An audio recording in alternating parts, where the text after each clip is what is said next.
So we're diving into the crucial role of epinephrine in cardiac arrest. It's a lifesaver, right? Absolutely. But there's more to the story than just, a single dose. Oh, really? Like what? Are there different dosages or something? Yeah, and the differences matter significantly. High doses can actually be harmful. Harmful? Wow, that's surprising. Let's explore this. Okay, so what's the standard epinephrine dose then? 1 milligram intravenously or intraosseously every 3 to 5 minutes. And why that specific dose? Is there a reason for that? It's based on extensive research. It's kind of the first-line treatment, So it's always 1 milligram? No exceptions? Well, not unless other clinical factors suggest otherwise. Right. Are there any other drugs used alongside epinephrine? Anything else? Yeah, sometimes vasopressin and methylprednisolone are used. Okay, and what do those do? Vasopressin helps with vasoconstriction, and methylprednisolone might reduce inflammation. Interesting. Are they, as effective as epinephrine? No, not really. They're considered adjuncts, not replacements. So tell me about that trial with vasopressin and methylprednisolone. I'd like to hear about that. Sure. They used 20 international units of vasopressin and 40 milligrams of methylprednisolone.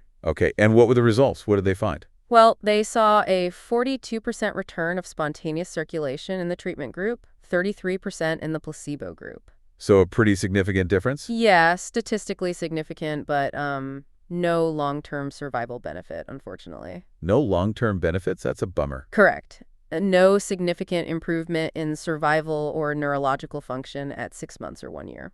That's important to know. Really important. Absolutely. Short-term gains don't always translate to long-term success. Okay, let's talk about high-dose epinephrine. Yeah, it's not recommended. We're talking doses above 1 milligram. Why not? What's the problem with that? Well, studies show worse neurological recovery, no survival benefit, and increased mortality in some studies. Wow.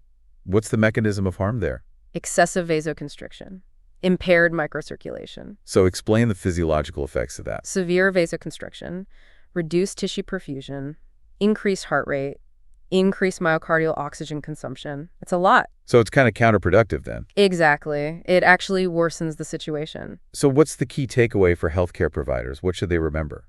Use standard dose epinephrine. Consider vasopressin and methylprednisolone cautiously. And avoid high dose epinephrine. It's really important. Excellent summary. Thank you for this discussion. This is really helpful.